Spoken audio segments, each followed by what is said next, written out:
भारतीय हाइड्रोस ने यूएस में इन्फेक्शन फैलने का दावा। 12 राज्यों में 55 लोग संक्रमित, एक मौत। कंपनी ने दवा वापस मंगवाई।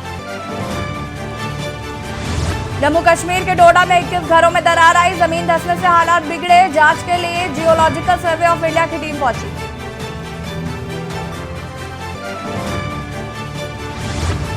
अदानी समूह के समर्थन में उतरा आरएसएस। संघ के मुखपत्र ने कहा, भारतीयों की एक लॉबी ने बनाई नकारात्मक कहानी।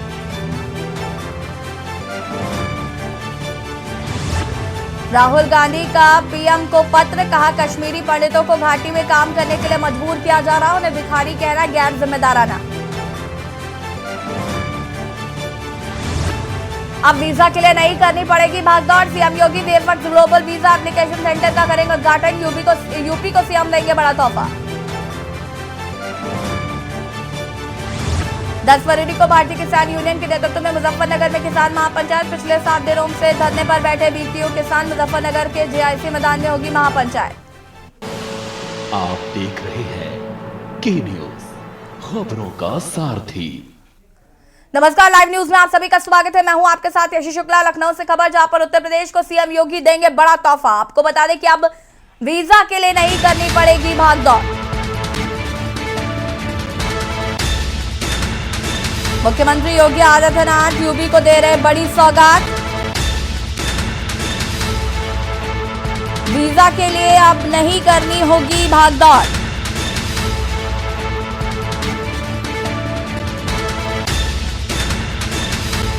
बड़ी खबर आपको हम बता रहे हैं।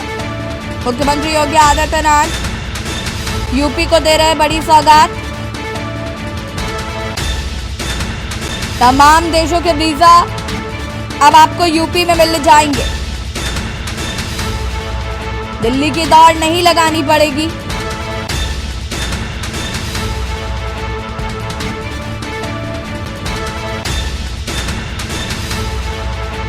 ऑस्ट्रेलिया, चेक गणराज्य, पुर्तगाल के मिलेंगे वीजा। मुख्यमंत्री योगी आदित्यनाथ आज करेंगे उद्घाटन। अब लोगों को दिल्ली की दौड़ नहीं लगानी पड़ेगी। वीजा अप्लाई करने की सुविधा अब से यूपी में। 5 KD से सुबह 11 बजे सीएम योगी करेंगे उद्घाटन। सरोजनी नगर विधायक राजेश्वर सिंह भी मौजूद रहेंगे। 9 फरवरी से वीजा एप्लीकेशन स्वीकार किए जाएंगे। और इसी खबर पर ज्यादा जानकारी के लिए एग्जीक्यूटिव एडिटर प्रदीप विश्वकर्मा जी हमारे साथ जुड़ चुके हैं। प्रदीप जी, वीजा के लिए अब दिल्ली दौड़ नहीं लगानी पड़ेगी, यूपी में ही अब वीजा जो है वो लग सकेगा। बिल्कुल, ये एक बड़ी बात है क्योंकि लखनऊ में बड़े कार्यक्रम आयोजित होने जा रहे हैं। 2 अंतर्राष्ट्रीय कार्यक्रम यहाँ पर है। मैं लगातार अपने दर्शकों को अपडेट कर रहे हैं हम। एक तो ग्लोबल इन्वेस्टर्स मीट है, GIS है, और उसके अलावा दूसरा बड़ा कार्यक्रम है G20 का। तो उस लिहाज से लोगों को दिक्कत ना हो, आने जाने में विदेशों में दिक्कत ना हो, इसके लिए यहाँ पर एक सेंटर बनाया जा रहा है जो कि वीजा देगा, इंटरनेशनल वीजा देगा। इसमें तमाम कंट्री के लोग आकर के सीधे अपना वीजा यहाँ से ले सकते हैं। और लखनऊ से भी जो लोग जाना चाहते हैं वो लोग भी बाहर जाने के लिए वीजा यहाँ से ले सकते हैं। और अच्छी बात यह है कि ये लखनऊ की जो राजधानी, लखनऊ जो राजधानी है उसका जो हार्ट सेंटर है, आलमबाग बस स्टेशन है, उसके 3rd फ्लोर पर इसका एक सेंटर बनाया जा रहा है जहाँ पर कोई भी आकर के अपना वीजा ले सकता है। तो ये बहुत ही सुविधा होगी। सुविधाजनक इसलिए होगी, आपने ठीक कहा कि अब लोगों को दिल्ली नहीं जाना पड़ेगा और दूसरी तरीके से परेशानियों का सामना नहीं करना पड़ेगा। वो सीधे यहाँ पर आकर के डायरेक्ट फेस टू फेस अपना वीजा अप्लाई करके यहाँ से ले सकते हैं।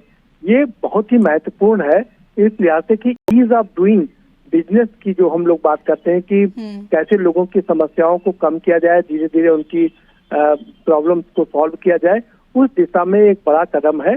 और जैसा हमने पहले भी अपने दर्शकों को बताया कि क्योंकि बड़े कार्यक्रम अब उत्तर प्रदेश में ही आयोजित हो रहे हैं, खासकर लखनऊ में आयोजित हो रहे हैं, तो ऐसे में ये जो सेंटर है वो बहुत ही महत्वपूर्ण रोल अदा करने जा रहा है। बिल्कुल प्रदीप जी, जिस तरीके से यूपी अब हर मायनों में आगे है, चाहे वो अब जिस तरीके से फिल्म सिटी यूपी में होगी, G20 सम्मेलन हो रहा है, इन्वेस्टर समिट के लिए जिस तरीके से मुख्यमंत्री योगी आदित्यनाथ ने कई जगह पर बातचीत की, कई निवेशकों से बातचीत की, तो कहीं ना कहीं यूपी हर लिहाज में अब आगे बढ़ रहा है। इसमें कोई शक नहीं है। और देखिए, अच्छी बात यह है कि हम अगर इन्वेस्टर मीट की बात करें तो उसमें भी जो उसका एक लिमिट थी, वो लिमिट लगातार बढ़ती जा रही है। पहले इसको 5 लाख की लिमिट रखी गई थी, फिर 17 लाख करोड़ की लिमिट बढ़ाई गई, लेकिन अब इसको बढ़ा करके 21 लाख करोड़ रुपया कर दिया गया है। ये कोई मामूली रकम नहीं होती है, ये एक बहुत बड़ी रकम है।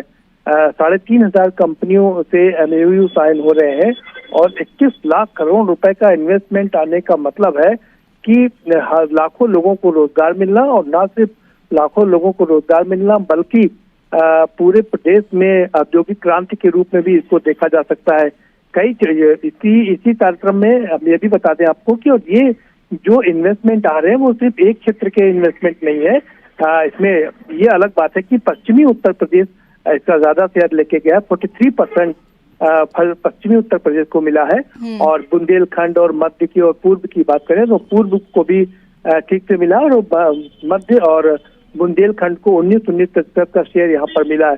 तो कुल मिलाकर के समावेशी विकास यहाँ पर होने की बात की जा रही है। अभी तक चूंकि पश्चिम काफी लीड लेता रहा है, पूरब हमेशा से पिछड़ता रहा है, पूरब हमेशा से प्यार भरा संदेश देता रहा है, लेकिन विकास के मायने में पिछड़ जाता था। लेकिन अब चूंकि गोरखपुर से खुद मुख्यमंत्री योगी आदित्यनाथ वहां से इसकी अगुवाई कर रहे हैं, तो इस लिहाज से पूरब भी धीरे धीरे कदम ताल मिला रहा है और पश्चिम के साथ में आगे बढ़ रहा है। तो ये एक बड़ी बात है। 21 लाख करोड़ का इन्वेस्टमेंट की अगर हम बात करें तो ये अपने आप में बहुत बड़ी फिगर है, कोई आसान फिगर नहीं है ये, क्योंकि देश का बजट अगर हम बात करें तो देश के बजट का करीब करीब आधा इन्वेस्टमेंट की बात यहाँ पर की जा रही है। और दूसरी बड़ी बात है कि उत्तर प्रदेश की अगर हम बजट की बात करें तो पिछली बार 2022 और 23 में 6.25 लाख करोड़ का बजट यहाँ पर प्रस्तुत किया गया था। उस लिहाज से 3.5 गुने से ज्यादा का इन्वेस्टमेंट लाने की बात की जा रही है।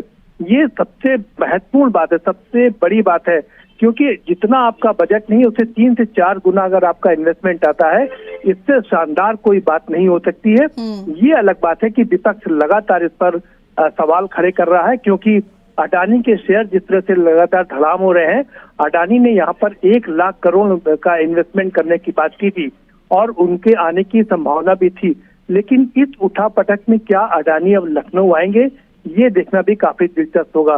10 तारीख को है कार्यक्रम, प्रधानमंत्री नरेंद्र मोदी इसमें मौजूद रहेंगे और 12 तारीख को द्रौपदी मुर्मू इसका समापन करेंगी। दिलचस्प यही होगा कि कौन कौन से जो हमारे उद्योगपति हैं वो यहाँ पर आते हैं, क्योंकि अडानी के शेयर जहाँ धड़ाम हो रहे हैं वहीं मुकेश अंबानी भी लिस्ट में काफी पीछे चले जा रहे हैं। जो अब तक 9 नंबर पे थे वो खिसक के 10 और 11 नंबर पर पहुंच चुके हैं। तो ऐसे में अब सबकी निगाह लगी हुई है कि कौन कौन इस इन्वेस्टर समिट में शामिल होगा। बिल्कुल, ये कार्यक्रम कब तक शुरू होगा, इसको लेकर के अपडेट है? 10 तारीख को इसका कार्यक्रम का आयोजन किया जाएगा। 10 से 12 2 दिन का एक कार्यक्रम है और बहुत ही महत्वपूर्ण कार्यक्रम है। इसको लेकर के पूरे लखनऊ को सजाया गया है, संवारा गया है, रंग रोगन का काम चल रहा है, जहाँ टूट फूट है उसको बनाने का काम चल रहा है, डिवाइडर हो, सड़कें हो, उनको बनाने का काम चल रहा है, और इसके साथ सजाने का काम उद्यान विभाग को लगा दिया गया है। हजारों पौधे और पेड़ पौधे यहाँ पर लगाए जा रहे हैं, आर्टिफिशियल लगाए जा रहे हैं, सड़कों पर पौधे लगाए जा रहे हैं जिससे कि उसको सुंदर बनाया जा सके, क्योंकि जो बाहर के लोग आए वो इसकी सुंदरता पर ठहर कर इसको करके देखें। तो ऐसे में बिजली का काम, रात की अगर हम बात करें तो बिजली की झालरें पेड़ पर लगाई जा रही हैं, फव्वारों पर लगाई जा रही हैं, जिससे कि पूरा शहर जगमग हो जाए, और लगातार इसमें कोशिश की जा रही है कि पूरे शहर को जगमग किया जाए। ये सिर्फ लखनऊ में ही नहीं होगा, बल्कि इसके बाद एक और बड़ा कार्यक्रम है, वो है G20 का कार्यक्रम। G20 जैसा कि हमें पता है कि हमारे दर्शकों को भी जरूर पता होगा कि एक बड़ा कार्यक्रम है जिसमें 20 देश, विश्व के 20 बड़े देश इसमें शिरकत करते हैं, और इसको इस कार्यक्रम को थोड़ा और बड़ा करने के लिए 9 जो मित्र राष्ट्र हैं भारत के, उनको भी इसमें आमंत्रित किया गया है। यानी कि कुल मिलाकर के 29 राष्ट्र इस कार्यक्रम में शामिल होंगे, और इसके लिए भी बहुत भव्य तैयारी की गई है। न सिर्फ लखनऊ को बल्कि आगरा जो कि एक हब है पर्यटन का, और उसके अलावा बनारस जो कि प्रधानमंत्री का संसदीय क्षेत्र है, उनकी कर्म भूमि है, और उसके अलावा ग्रेटर नोएडा को भी इसमें शामिल किया गया है। इन 4 सिटीज को भी पूरी तरीके से सजाया और संवारा जा रहा है, और 10 से 15 फरवरी के बीच ये दोनों कार्यक्रम होंगे। ये एक उत्सव जैसा माहौल यहाँ पर उत्तर प्रदेश में लोगों को देखने को मिल जी सकता है। प्रदीप और जी, इसी के बिल्कुल। लिए सारी बहुत बहुत तैयारियां। शुक्रिया आपका तमाम जानकारी देने के लिए। और बता दें आपको कि राजधानी लखनऊ में जिस तरीके से तैयारियां कार्यक्रम को लेकर चल रही हैं, और उसी बीच लखनऊ से एक और खबर आपको बता देते हैं। लखनऊ से खबर, यूपी बोर्ड परीक्षा से जुड़ी बड़ी खबर आपको हम बता रहे हैं। लखनऊ से नकल और गड़बड़ी रोकने की कवायद की जा रही। बोर्ड परीक्षा की कॉपियों में बदलाव किया जाएगा। कोडिंग के हिसाब से कॉपियों के रंग बदले जाएंगे। नकल विहीन परीक्षा कराने के लिए होगी सरकार कटिबद्ध। बोर्ड परीक्षा में कॉपियों में होगा बदलाव। और इसी खबर पर ज्यादा जानकारी के लिए ब्यूरो चीफ मनीष श्रीवास्तव जी हमारे साथ जुड़ चुके हैं। मनीष जी, क्या कुछ जानकारी है यूपी बोर्ड की परीक्षाओं को लेकर? कॉपियों पर सिक्योरिटी कोड लगाया जाएगा, कॉपियों के रंग बदले जाएंगे। अपने तरीके से देखा जाए तो काफी अलग पहल है ये, क्योंकि हम जिस तरीके से देखते हैं कि परीक्षाओं में गड़बड़ी होती है और ये सिर्फ बच्चों का भविष्य में इसकी वजह से बर्बाद होता है, तो ऐसे में ये एक अच्छी पहल है सरकार द्वारा। बिल्कुल यशी, जिस तरह से ये पहली बार यूपी बोर्ड की परीक्षाओं में इस तरह की नकल और गड़बड़ी को रोकने के लिए प्रयास किए जा रहे हैं, मुख्यमंत्री योगी आदित्यनाथ की जिस तरह से छवि पूरे देश में बदल रही है, उसी तरह अब उत्तर प्रदेश की जो यूपी बोर्ड की परीक्षाएं उसको लेकर के तमाम सवाल पहले उठा करते थे कि यहाँ नकल होती है, लोग अपने आप पास हो जाते हैं। इसको लेकर के इस बार यूपी बोर्ड ने साफ कर दिया है कि वो कोडिंग के हिसाब से कॉपियों के रंग बदलेंगे और कॉपियों पर सिक्योरिटी कोड भी रहेगा। इससे किसी भी अभ्यर्थी की कोई भी कॉपी में बदलाव किया जाना संभव नहीं होगा, किसी तरह की नकल नहीं हो सकेगी, कोई भी कॉपी में हेराफेरी नहीं की जा सकेगी। इसको लेकर के ये प्रयास किए जा रहे हैं और जल्द ही ये परीक्षाएं शुरू होने वाली हैं यूपी बोर्ड की। इसको लेकर के ये तैयारियां शुरू हैं और उम्मीद जताई जा रही है कि इस कोडिंग सिस्टम के लागू होने के बाद पूरी तरह से नकल विहीन परीक्षा होगी यूपी बोर्ड की। जी बिल्कुल। जिस तरीके से यहाँ पर देखने को मिलता है कि नकल की वजह से बच्चों का भविष्य बर्बाद होता है, तो ऐसे में एक बड़ी पहल है मुख्यमंत्री योगी आदित्यनाथ द्वारा। बहुत बहुत शुक्रिया आपका तमाम जानकारी के लिए। और बता दें आपको कि इससे बच्चों को बहुत लाभ में मिलेगा। विपक्ष इस तरीके से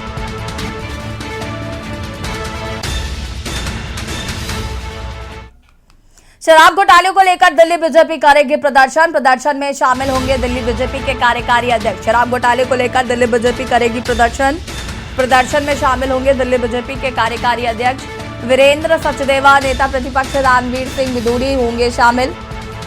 प्रदर्शन को देखते हुए दिल्ली पुलिस के साथ अतिरिक्त फोर्स भी तैनात किया गया है। प्रदर्शन को देखते हुए दिल्ली पुलिस के साथ अतिरिक्त फोर्स को किया गया तैनात।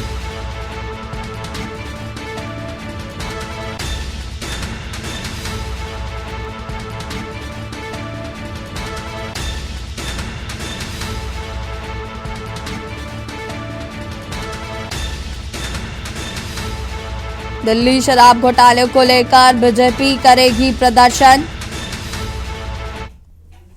और इसी खबर पर हमारे साथ प्रवेश शर्मा जुड़ चुके हैं। प्रवेश, क्या कुछ जानकारी है प्रदर्शन को लेकर?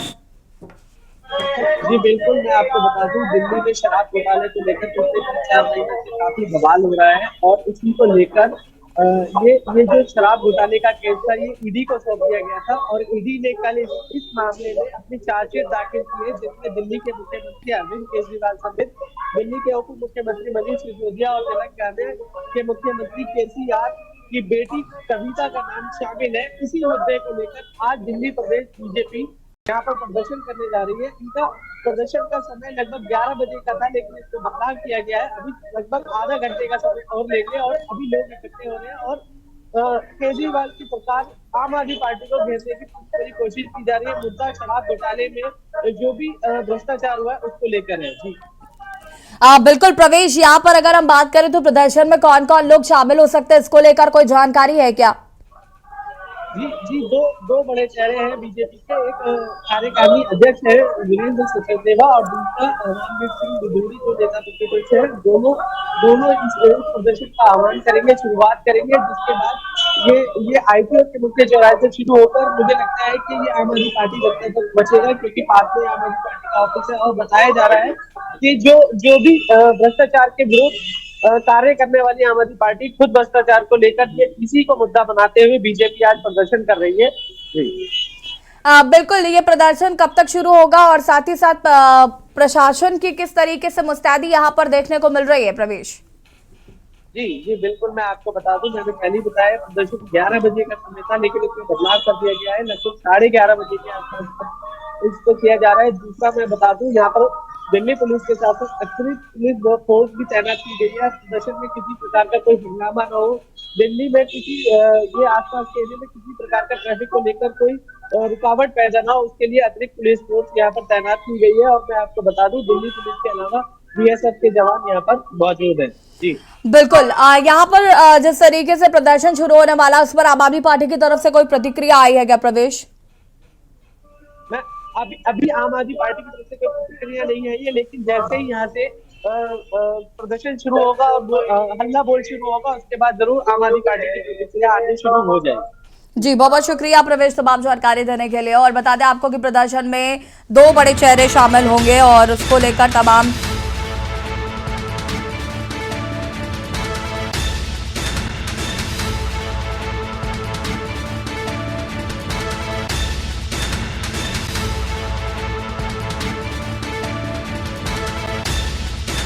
प्रदर्शन को लेकर प्रशासन भी पूरी तरीके से अलर्ट है। आपको बता दें कि प्रशासन ने यहाँ पर पूरी तैयारियां कर ली है, अलग अतिरिक्त बल जो है वो लगाया गया है। आपको बता दें कि यहाँ पर शराब घोटाले को लेकर बीजेपी करेगी प्रदर्शन। रुकिंग छोटे से ब्रेक के लिए जोला की न्यूज, खबरों का सारथी। ब्रेक के बाद एक बार फिर से आप सभी का स्वागत है। भोपाल से खबर आपको बता देते हैं, जहां पर पूर्व मुख्यमंत्री दिग्विजय सिंह पर मानहानि का मामला। पूर्व मुख्यमंत्री दिग्विजय सिंह पर मानहानि का मामला। पूर्व मुख्यमंत्री दिग्विजय सिंह आज हो सकते हैं कोर्ट में पेश।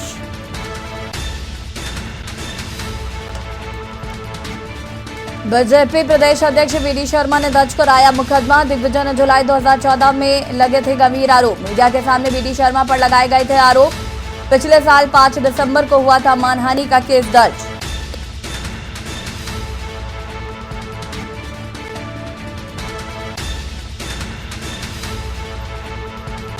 बड़ी खबर आपको बता रहे हैं, पूर्व मुख्यमंत्री दिग्विजय सिंह पर मानहानि के इस मामले में आज दिग्विजय सिंह कोर्ट में हो सकते हैं पेश।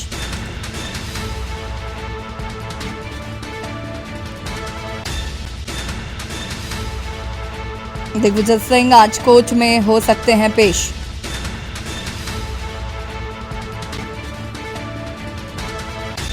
और इसी खबर पर ज्यादा जानकारी के लिए संवाददाता सुनील मालवीय हमारे साथ जुड़ चुके हैं। सुनील, क्या कुछ जानकारी है मामले को लेकर? जी देखिए, बिल्कुल दिग्विजय सिंह पूर्व मुख्यमंत्री रह चुके हैं मध्य प्रदेश के। और बात की जाए, दिग्विजय सिंह ने 2014 में एक प्रेस कॉन्फ्रेंस करके बीजेपी के वर्तमान प्रदेश अध्यक्ष बीडी शर्मा पर आरोप लगाए थे। आरोपों को बीडी शर्मा ने कोर्ट में मानहानि दावा पेश किया था। वहीं जो मानहानि का दावा पेश किया था, उसमें दिग्विजय सिंह को कल कोर्ट में उपस्थित होना था, लेकिन दिग्विजय सिंह किसी कारणवश कल कोर्ट में पेश नहीं हो पाए। उनके वकील वहां पर पेश हुए। वकील ने 2005 की प्रक्रिया समेत उनकी आवेदन लगाया था। और आज बात किया है, आज कुछ समय पश्चात दिग्विजय सिंह कोर्ट पहुंच सकते हैं। कोर्ट पहुंचने के बाद वो जमानत लेंगे। जी सुनील, बहुत बहुत शुक्रिया आपका तमाम जानकारी देने के लिए। और पूर्व मुख्यमंत्री दिग्विजय सिंह आज कोर्ट में पेश हो सकते हैं। बीजेपी प्रदेश अध्यक्ष वीडी शर्मा ने दर्ज कराया मुकदमा।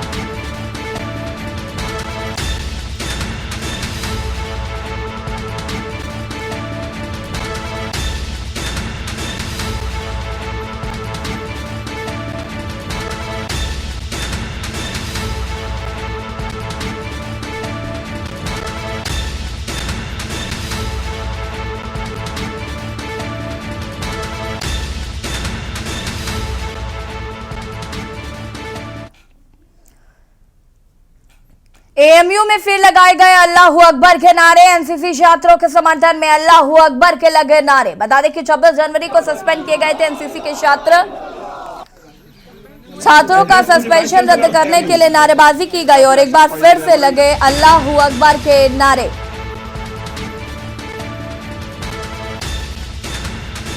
एएमयू में एक बार फिर लगे अल्लाहू अकबर के नारे। बता दें आपको कि 26 जनवरी को लगाए गए थे अल्लाहू अकबर के नारे और उनमें छात्रों को सस्पेंड कर दिया गया था। और उन छात्रों की वापसी के लिए आपको बता दें कि एक बार फिर अल्लाह अकबर के नारे आज एएमयू में लगे हैं।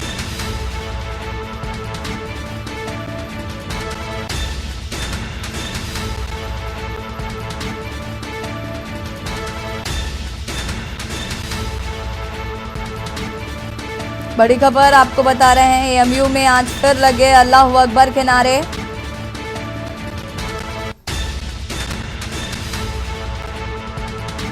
छब्बीस जनवरी को लगाए गए थे अल्लाह अकबर के नारे। इसमें एनसीसी के कुछ छात्रों को सस्पेंड किया गया था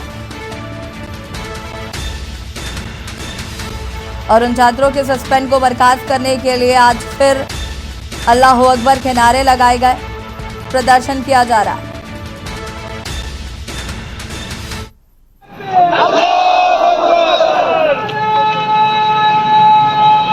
ये अभी लड़कों ने एक राइटिंग में हमको दिया है मेमोरेंडम, और डिमांड भी उसमें है। उसमें उन्होंने कहा कि 26 जनवरी के कॉन्टेक्स्ट में एक लड़का वहीदुज्जमा है जिसको सस्पेंड किया गया है। उनके हिसाब से ये सस्पेंशन ठीक नहीं है, गलत हुआ है, और उन्होंने ये डिमांड किया है कि इसको जल्द से जल्द लड़के को की वापसी ली जाए, यानी जो सस्पेंशन ऑर्डर है उसको वापस लिया जाए। एएमयू के आरएम हॉल में छात्र को मारी गोली, हमलावर मौके से फरार हो गया है। आपको बता दें कि जख्मी युवक को जेल मेडिकल कॉलेज में भर्ती कराया गया। घायल छात्र से पुलिस ने घटना के बारे में जानकारी ली है। एएमयू में एक छात्र को मारी गई गोली। बड़ी खबर आपको बता रहे हैं, जहां पर छात्र को मारी गई गोली, हमलावर मौके से हुआ फरार।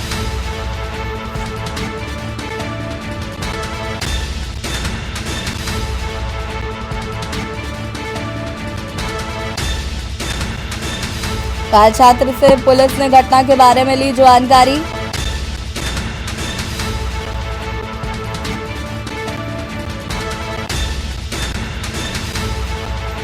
बड़ी खबर आपको बता रहे हैं, हमलावर मौके से हुआ फरार।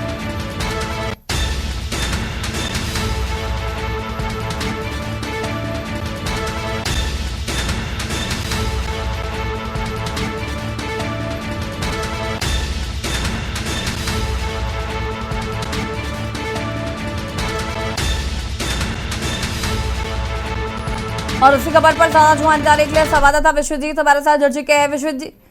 विश्वजीत जी, क्या कुछ जानकारी? एएमयू में फिर लगे अल्लाह अकबर के नारे। अनम्यूट करें।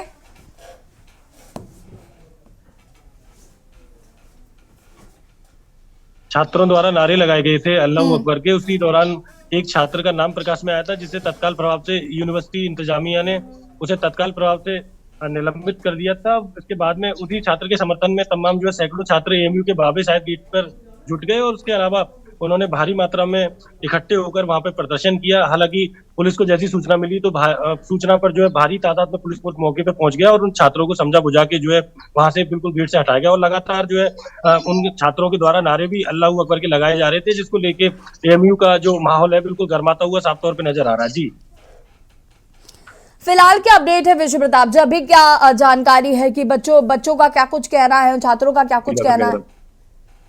बिल्कुल, देखिए कि इस संबंध में हालांकि छात्रों से कोई बात नहीं हो पाई है, लेकिन वहीं एएमयू के प्रॉक्टर हैं वसीम अली, उन्होंने सीधे जानकारी देते हुए बताया कि छात्रों में छात्र के निलंबन को लेकर काफी रोष व्याप्त है। हालांकि इंतजामिया ने छात्रों को जो है पूरी तरीके से नियंत्रण में कर रखा है और उन्हें आश्वासन दिया है कि उसके खिलाफ जो जांच लगातार जो यूनिवर्सिटी के जो लोग हैं 3 सदस्यीय कमेटी जो जांच कर रही है, तो कहीं ना कहीं जो है सीधे तौर पे जो है उसके जो है बचाया जाएगा और छात्र का निलंबन जो है जल्द से जल्द जो है खत्म किया जाएगा। जी बिल्कुल। और यहाँ पर एक छात्र को गोली भी लगी है, उस मामले पर क्या कुछ जानकारी? कौन से छात्र को गोली मारी गई, साथ ही साथ आरोपी की कुछ जानकारी मिल पाई है क्या?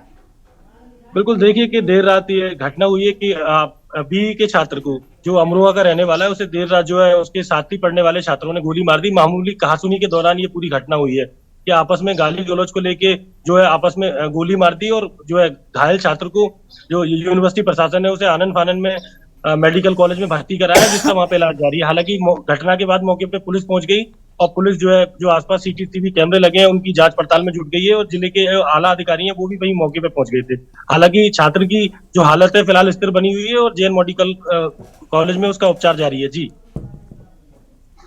आप बिल्कुल। और घायल की स्थिति कैसी बनी हुई है? बिल्कुल, घायल की स्थिति जो है फिलहाल स्थिर है। डॉक्टरों की जो टीम है वो उसका इलाज कर रही है और बिल्कुल छात्र की जो हालत है वो खतरे से बाहर बताई जा रही है। जी आरोपी का कोई अपडेट मिल पाया है क्या विश्वजीत? बिल्कुल, आरोपी की अभी फिलहाल जो है कोई शिनाख्त नहीं हो पा रही है, लेकिन पुलिस लगातार दबिश दे रही है और सीसीटीवी कैमरे खंगाल रही है कि जिससे कि छात्र की पहचान हो सके। हालांकि जिस छात्र के गोली लगी है उसने सीधे तौर पे छात्र का नाम भी लिया है, लेकिन पुलिस से उसके ठिकानों पे पुलिस ने दबिश दी, लेकिन अभी तक कोई पुलिस को कामयाबी नहीं मिल पाई है। जी बहुत बहुत शुक्रिया आपका तमाम जानकारी देने के लिए। और एएमयू के RM हॉल में आपको बता दें कि गोली मारी गई थी।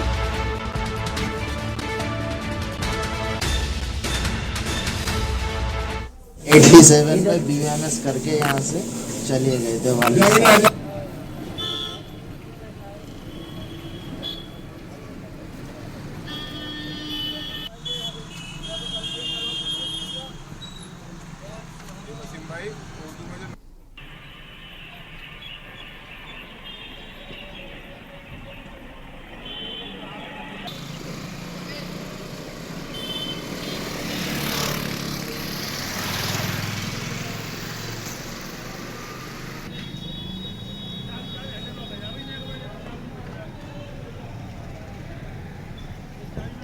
RMR साहब 79 में RMR लाए थे 87।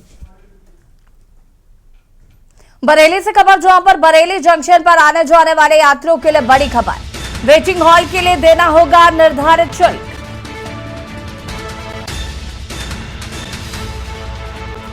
यात्रियों को 20 फरवरी से देना होगा निर्धारित शुल्क। यात्रियों को 20 फरवरी से निर्धारित शुल्क वेटिंग हॉल का देना होगा। महिला एवं पुरुष वेटिंग हॉल को संचालित किया जाएगा और इसे एक निजी एजेंसी संचालित करेगी। यात्रियों से 30 रुपए प्रति घंटे के हिसाब से वसूला जाएगा। एजेंसी डायरेक्टर ने वेटिंग हॉल के रेनोवेशन के लिए तैयार की रूपरेखा। लखनऊ के निजी एजेंसी को दी गई संचालन की जिम्मेदारी।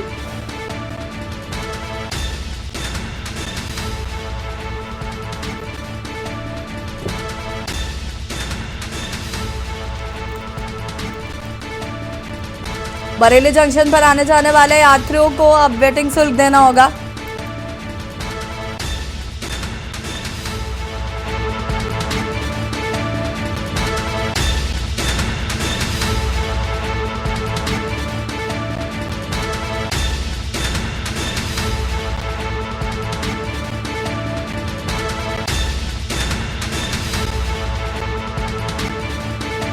जानकारी के लिए संवाददाता शानू कुमार हमारे साथ जुड़ चुके हैं। शानू, यहाँ पर रेलवे जंक्शन में अब यात्रियों से वेटिंग हॉल में वेटिंग करने के लिए भी पैसे वसूले जाएंगे। और देखिए यशी, रेलवे से जो यात्री जो सफर करते हैं उनके लिए एक बड़ी खबर है और ये खबर उनके लिए कहीं ना कहीं चिंता पैदा कर देगी, क्योंकि अभी तक देखिए जो रेल से यात्री सफर करते थे और जो रिजर्वेशन कराते थे या फिर एक जनरल का टिकट लेते थे उनको साफ तौर पर से जो वेटिंग एरिया। शानू अनम्यूट करे खुद को। काफी 12 घंटे 24 घंटे जितनी लेट उनकी देर होती थी उसमें वो अपना समय बिताते थे। लेकिन अब ये बड़ी खबर ये है कि साफ तौर पर से जो इसका एक शुल्क निर्धारित कर दिया गया है। कल की बात करें तो कल देर शाम जो है इसका निरीक्षण कर लिया गया। जितने भी वेटिंग हॉल बरेली के जंक्शन पर बने हुए हैं इनका निरीक्षण किया गया और इनको रेनोवेशन के लिए जो कि एक एजेंसी है, जो लखनऊ की निजी एजेंसी है, उसको इस चीज का ठेका दे दिया गया है। अब इसकी रेनोवेशन वो करेगी और उसी के बाद उस एजेंसी जो वही एजेंसी इसको संचालित करेगी। और इस संचालन में देखिए सबसे बड़ी बात है कि जो ये रेलवे यात्री हैं वो रिजर्वेशन तो कराएंगे या फिर जनरल का टिकट लेंगे, लेकिन वेटिंग हॉल का उनको अलग से भुगतान करना पड़ेगा और ये भुगतान करीब 30 रुपए पर व्यक्ति पर जाएगा और वो भी सिर्फ 1 घंटे का मात्र उनको 30 रुपए प्रति घंटा देना होगा। वहीं बच्चों की बात की जाए तो बच्चों के लिए भी ये सुविधा शुरू कर दी गई है। बच्चों के लिए 20 रुपए प्रति घंटा देना होगा। और देखिए साफ तौर पर से जो डायरेक्टर है एजेंसी के, उन्होंने साफ तौर पर से कहा है कि वेटिंग हॉल की रेनोवेशन के बाद इसमें काफी सुविधाएं दी जाएंगी। इसमें एलईडी टीवी लगाई जाएंगी, उसमें रेल की जानकारी मिलती रहेगी कि ट्रेन कब की कहाँ पहुंच रही है, कितनी देर लगेगी। तो इन सब चीजों की व्यवस्था की जाएगी और साफ तौर पर से वेटिंग हॉल में जो है सुरक्षा व्यवस्था को लेकर के पुख्ता इंतजाम किए जाएंगे। तो अभी तो फिलहाल ऐसी कोई स्थिति नहीं है, लेकिन 20 तारीख से ये सुविधा शुरू हो जाएगी और सुविधा शुरू होने के बाद लोगों को अब भुगतान करने के बाद ही वेटिंग हॉल में एंट्री मिल पाएगी। यशी, बिल्कुल, देखिए लोगों के लिए जो है ना वो कहीं ना कहीं मुश्किलें बढ़ने वाली है इसकी वेटिंग की वजह से, क्योंकि जिस तरीके से यहाँ पर हम देख रहे हैं कि वेटिंग हॉल में भी अब पैसा लिया जाएगा 30 रुपए प्रति घंटा के हिसाब से, तो कहीं ना कहीं ये ज्यादा मूल्य भी है। तो ऐसे में लोगों की क्या इस पर कोई प्रतिक्रिया आई है, लोगों ने क्या इसका विरोध किया है? ऊपर से जब आदेश होते हैं तो इन लोगों को ठेका देना होता है, टेंडर निकालने के बाद एजेंसी इसको अपने हैंड ओवर करती है। लेकिन लोगों की बात करें, जनता की बात करें, रेल यात्रियों की बात करें तो उन पर देखिए रेल का सफर करना है उनके लिए, तो इसका भुगतान भी करना होगा। पहले की बात की जाए तो प्लेटफॉर्म टिकट के पैसे बढ़ाए गए थे, अपने मनमानी तरीके से पैसे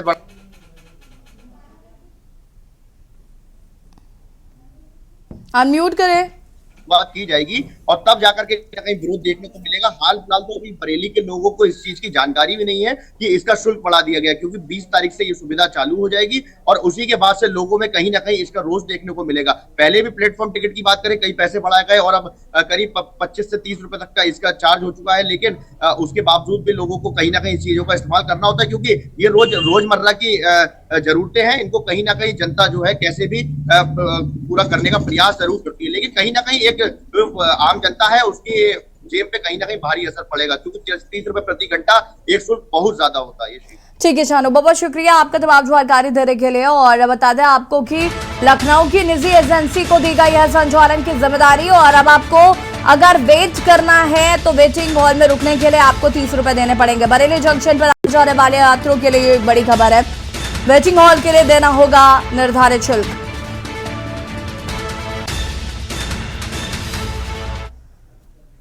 और मुख्यमंत्री योगी आदित्यनाथ क्या कुछ कह रहे, सुन लेते हैं। श्री जुबिन करकरिया ने इसे 2001 में लॉन्च किया था। यह एक मेड इन इंडिया है, कंपनी है जिसने एक ग्लोबल लीडर के रूप में आज अपना एक स्थान बनाया है। मैं इसके लिए जुबिन करकरिया को और उनकी पूरी टीम को हृदय से इसकी बधाई देता हूं। मुझे बताया गया है कि यहाँ पर वीएफएस ग्लोबल विभिन्न सरकारों और दूतावासों को वीजा प्रोसेसिंग के क्षेत्र में आउटसोर्सिंग और तकनीकी सेवाएं उपलब्ध कराने की दुनिया की एक अग्रणी कंपनी के रूप में अपना स्थान बना चुकी है। मुझे याद है कि वर्तमान में भारत के लिए दुनिया के जो 12 देशों में पासपोर्ट और वीजा सेवाओं को यह कंपनी प्रथम आउटसोर्स वीजा सेवा पार्टनर के तौर पर कार्य कर रही है, और अब तक इस कंपनी ने 2 करोड़ से अधिक आवेदनों का निस्तारण भी अपने स्थापना के बाद से संपन्न किया है। संकट काल में एक भरोसेमंद सहयोगी के रूप में कैसे कार्य होता है। ऑपरेशन राहत 2015 जब अरब देश में यमन में फंसे भारतीय नागरिकों को सुरक्षित देश वापसी की कार्रवाई को संपन्न किया था। वंदे भारत मिशन 2020 कोरोना कालखंड में वैश्विक यात्रा पर लगे प्रतिबंध के फलस्वरूप विदेशों में फंसे हुए भारतीय नागरिकों को सुरक्षित वापस लाने के लिए जो संचालित मिशन रहे हैं, या ऑपरेशन देवी शक्ति 2021 जिसमें अफगानिस्तान की राजधानी काबुल में तालिबान के कब्जे में जाने के बाद भारतीय नागरिकों को और अफगान सहयोगियों को सुरक्षित भारत लाने के लिए जो मिशन संचालित हुए हैं, ये वे मिशन है जो वास्तव में संकट के समय या किसी आपदा के समय अपने नागरिकों को, अपने मित्र देशों को सहायता पहुंचाने के लिए एक सफलतम कार्यक्रम होते हैं। अभी हाल ही में आपने देखा होगा, पिछले वर्ष जब रूस और यूक्रेन के बीच में युद्ध प्रारंभ हुआ, इस दौरान यूक्रेन में फंसे हुए भारतीय बच्चों को सुरक्षित वापस लाने के लिए भी जो कार्यक्रम चले, जो ऑपरेशन भारत सरकार के चले हैं, उसमें इस प्रकार की आउटसोर्सिंग कंपनियों की बहुत बड़ी भूमिका होती है। और मुझे प्रसन्नता है कि अब इस केंद्र के शुभारंभ होने से ऑस्ट्रिया, नीदरलैंड, चेक रिपब्लिक, स्विट्जरलैंड, एस्टोनिया, हंगरी, पुर्तगाल, जर्मनी, इटली तथा सऊदी अरब की यात्रा करने के संबंध में एक यहीं पर सुविधा उपलब्ध हो पाएगी। और यह केंद्र प्रतिवर्ष, जो मुझे बताया गया कि 1,20,000 से अधिक वीजा आवेदनों का निस्तारण करने की अकेले क्षमता रखती है। यानी अकेले लखनऊ में ही इतनी सुविधा यहां से प्रारंभ हो पाएगी। VFS global Indian hotels company limited के सहयोग से राज्य सरकार के कौशल विकास कार्यक्रम के अनुरूप प्रदेश के युवाओं को भी स्किल डेवलपमेंट के क्षेत्र में अपना योगदान देगी। यह उत्तर प्रदेश के युवाओं के लिए और खासतौर पर जो उत्तर प्रदेश की अतिथि देवो भव की एक परंपरा रही है, उसको आगे बढ़ाने में एक बड़ी भूमिका का निर्वहन करेगा।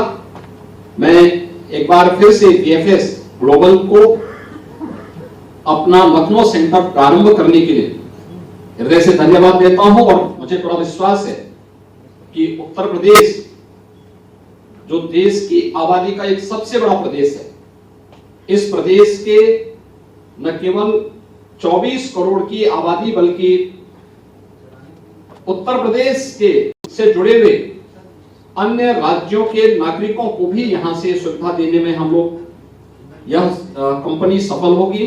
मैं एक बार फिर से VFS ग्लोबल को और इसके संस्थापक COC जुबिन प्रक्रिया को और उनकी पूरी टीम को लखनऊ में अपनी सेवा को प्रदान करने और वहां भी ग्लोबल इन्वेस्टर समिट के ठीक पूर्व, एक सप्ताह पूर्व इस सेवा को यहां प्रारंभ करने के लिए हृदय से धन्यवाद देता हूं। और मुझे पूरा विश्वास है कि राज्य के एक विश्वसनीय पार्टनर के रूप में उत्तर प्रदेश की 24 से 25 करोड़ आबादी की सेवा को बेहतरीन तरीके से देने और ईज ऑफ डूइंग बिजनेस और ईज ऑफ लिविंग के लक्ष्य को प्राप्त करने में यह कंपनी सफल होगी। इस पूरे अभियान के प्रति मेरी शुभकामनाएं हैं। जय Hind.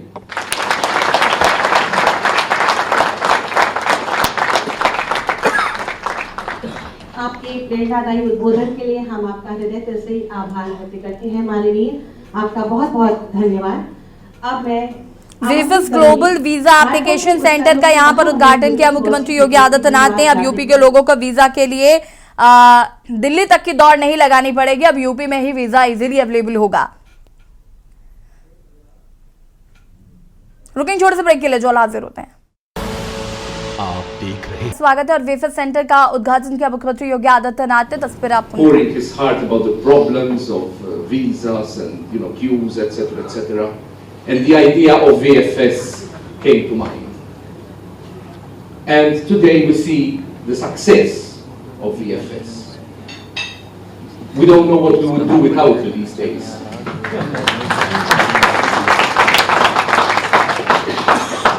My country, Malta, is quite small, but our resilience is also quite high. I would like to say that, for instance, when I was serving in Turkey, Malta was one of the first countries, along with Denmark, to work with VFS and help VFS enter in Turkey. Today, it's another success story. But what I also would like to point out about VFS is that finally it is an Indian company. I know, legally or technically you may be in Switzerland or Dubai or whatever. But the soul of VFS is in India.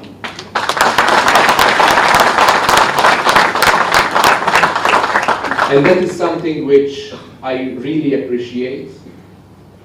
I can, in a sense, make a comparison between VFS and the great state of Uttar Pradesh. Both states have seen, Uttar Pradesh is a state and VFS is a multinational company, have seen a way forward which made them grow. And this, I understand, is thanks to His Excellency the Chief Minister, especially in the last 10 years, and Mr. Zubin. So I am honored to be sitting beside both of your great souls today. Thank you very much.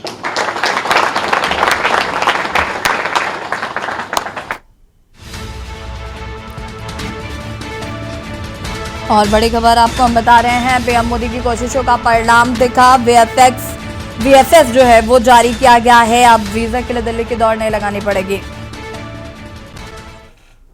और इसी बीच आपको जम्मू कश्मीर से खबर बता देता, जम्मू कश्मीर से खबर, उससे पहले देहरादून से खबर आपको बता देते हैं। वर्ष 2023-24 के लिए जनता से मांगे हैं सुझाव। आपको बता दें कि बजट के लिए जनता से मांगे हैं सुझाव। राज्य सरकार ने 25 फरवरी से पहले मांगे सुझाव। जनता की राय जो है वो बजट में ली जाएगी, जिसके लिए व्हाट्सएप ईमेल के जरिए आप अपने सुझाव दे सकते हैं। बड़ी खबर आपको बता रही है, मेरे व्हाट्सएप वेबसाइट के जरिए जनता दे सकते हैं सुझाव। राज्य सरकार ने 25 फरवरी से पहले मांगे सुझाव। बजट सत्र शुरू होने से पहले जनता के सुझाव मांगे गए हैं। बजट में जनता के सुझाव सम्मिलित किए जाएंगे। व्हाट्सएप ईमेल के जरिए आप अपने सुझाव सरकार को दे सकते हैं और सरकार उन सुझावों को सम्मिलित करेगी। देहरादून से आपको ये खबर बता रहे हैं, जहां पर सुझाव सम्मिलित किए जाएंगे जनता के, उसके लिए एक व्हाट्सएप ईमेल आप कर सकते हैं। बजट से पहले जनता की बजट को लेकर राय सम्मिलित की जाएगी।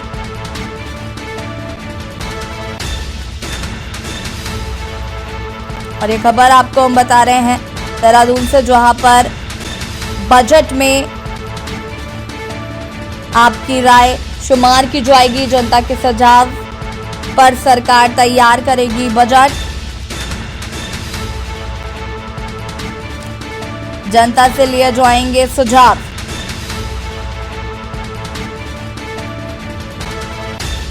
बजट पर जनता के सुझाव लिए जाएंगे।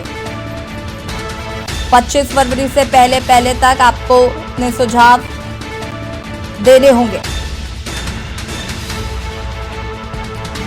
अरे खबर आपको हम बता रहे हैं,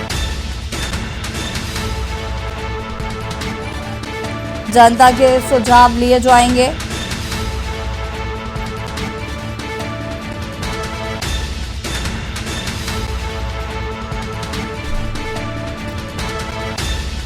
बजट सत्र शुरू होने से पहले लिए जाएंगे जनता के सुझाव।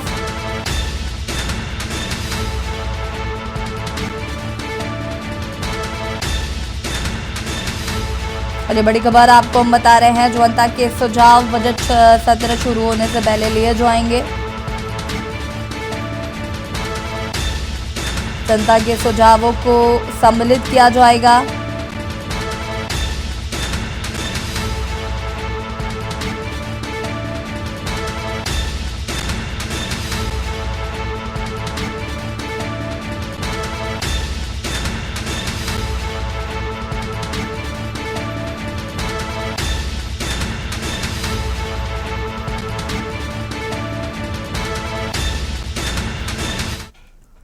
और इसी बीच आपको गाजियाबाद से खबर बता देते हैं। गाजियाबाद से खबर, कार सवार युवकों ने सिपाही को मारी टक्कर। गाजियाबाद से खबर, कार सवार युवकों ने सिपाही को मारी टक्कर। चेकिंग के दौरान कार रोकने पर मारी टक्कर। 200 मीटर तक कार की बोनट पर घुमाया।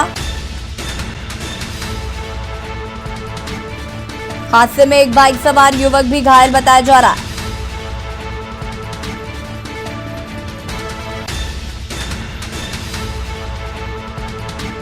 और इसी खबर पर ज्यादा जानकारी के लिए संवाददाता जयवीर मावी हमारे साथ जुड़ चुके हैं। जयवीर, क्या कुछ जानकारी घटना को लेकर?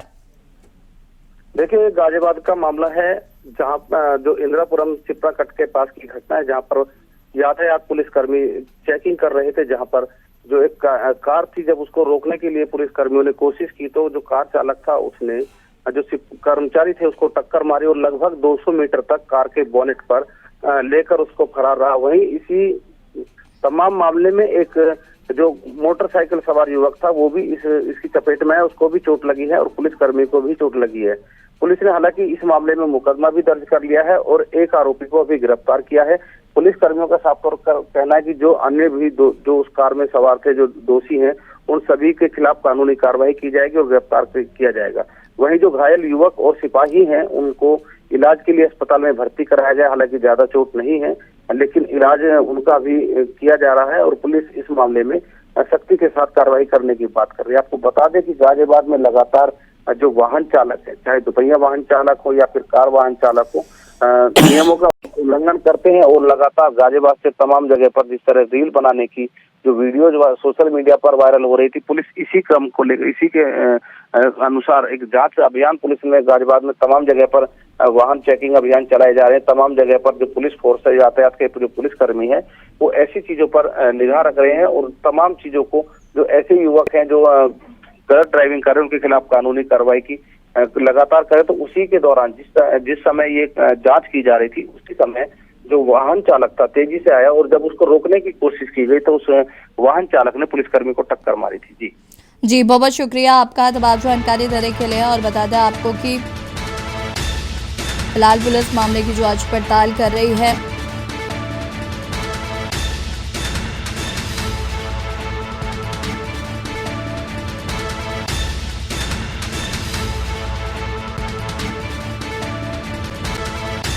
बड़ी खबर आपको बता रहे हैं, पुलिस फिलहाल मामले की जांच पड़ताल जुटी हुई है।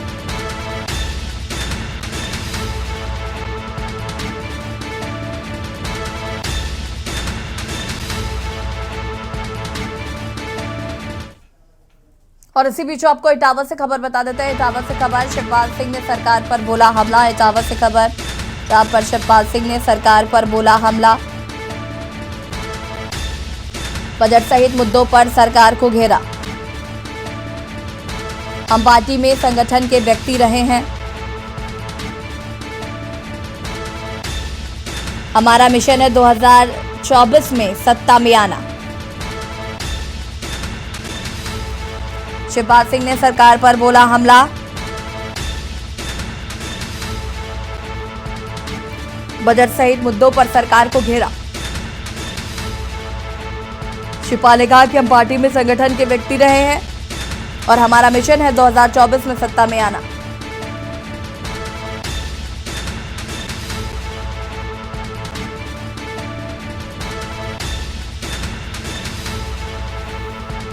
बजट सहित मुद्दों पर सरकार को घेरा।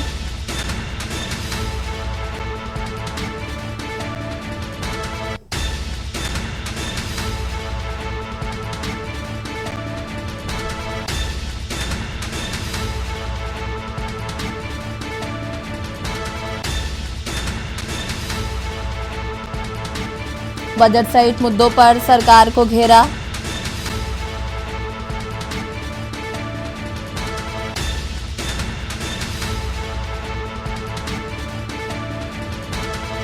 हमारा मिशन है 2024 में सत्ता में आना।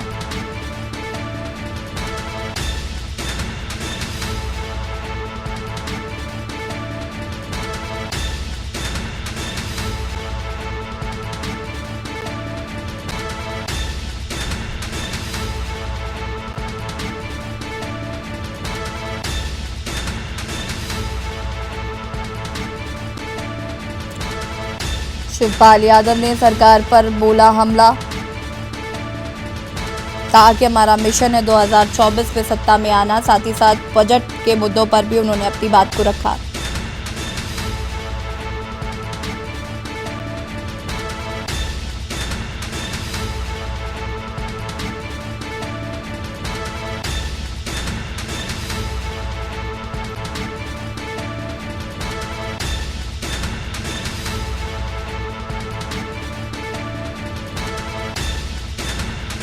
इटावा से खबर, शिवपाल यादव ने सरकार पर बोला हमला।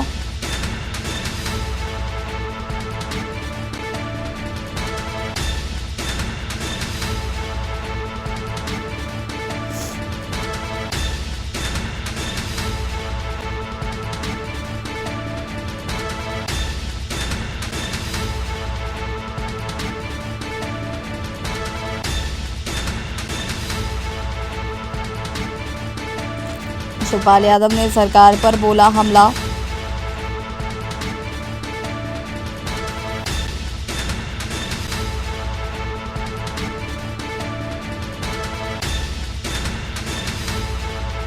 बजट सहित मुद्दों पर सरकार को घेरा।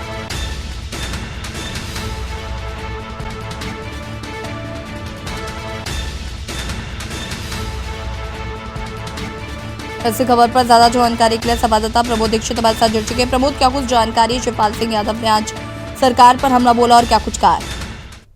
शिवपाल सिंह आज अपने आवास पर मौजूद थे। उस समय कार्यकर्ताओं ने उनका फूलों से स्वागत किया, उनके लिए एक फूलों की गैलरी बनाई, जिसमें राष्ट्रीय महासचिव बनने के बाद वो यहाँ कार्यकर्ताओं से बहुत मुलाकात नहीं हो पाई थी, लगातार बाहर थे। अब वो कल ही पहुंचे हैं, तो उन्होंने यहाँ पर मीडिया से बात करते हुए फिर उन्होंने कहा कि इस सरकार ने जो बजट पेश किया है उससे किसी को फायदा नहीं हुआ है और गरीबों को, महिलाओं को, कहीं भी किसी को इसका फायदा नहीं है और केवल ये एक छलावा है। और इसके साथ साथ भ्रष्टाचार के मुद्दे पर और सरकार के और भी कई मुद्दे हैं जिस पर घेरते हुए उन्होंने कई बातें ये बोली कि सरकार के अधिकारी जो है मौन है और कोई काम नहीं करना चाहता है, भ्रष्टाचार चारों तरफ है, लोग रिश्वत मांग रहे हैं।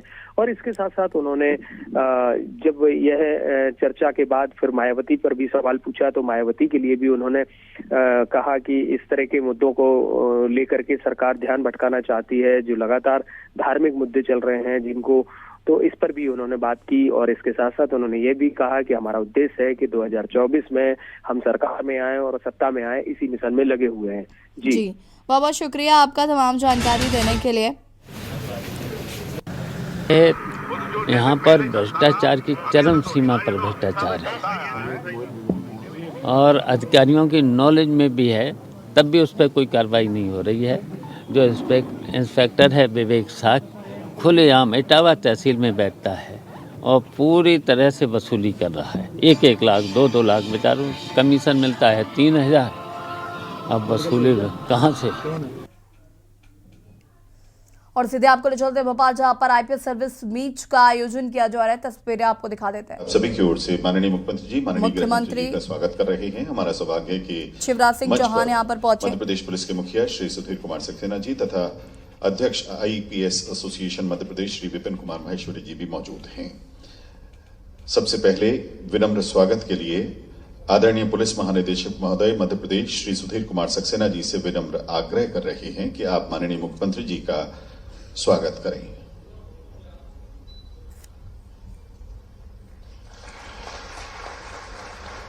आदरणीय अध्यक्ष महोदय आईपीएस एसोसिएशन मध्य प्रदेश श्री विपिन कुमार माहेश्वरी जी से विनम्र आग्रह है कि आप कृपया माननीय मुख्यमंत्री जी का स्वागत करें। आदरणीय पुलिस महानिदेशक महोदय मध्य प्रदेश श्री सुधीर कुमार सक्सेना जी से अब विनम्र आग्रह है कि आप माननीय गृह मंत्री डॉक्टर नरोत्तम मिश्रा जी का स्वागत करें। और अब आदरणीय अध्यक्ष आईपीएस एसोसिएशन मध्य प्रदेश श्री विपिन कुमार माहेश्वरी जी से आग्रह कि कृपया आप माननीय गृह मंत्री जी का स्वागत करें। बहुत बहुत धन्यवाद। उद्बोधन के लिए विनम्रतापूर्वक आमंत्रित कर रहे हैं आदरणीय पुलिस महानिदेशक मध्य प्रदेश श्री सुधीर कुमार सक्सेना जी को।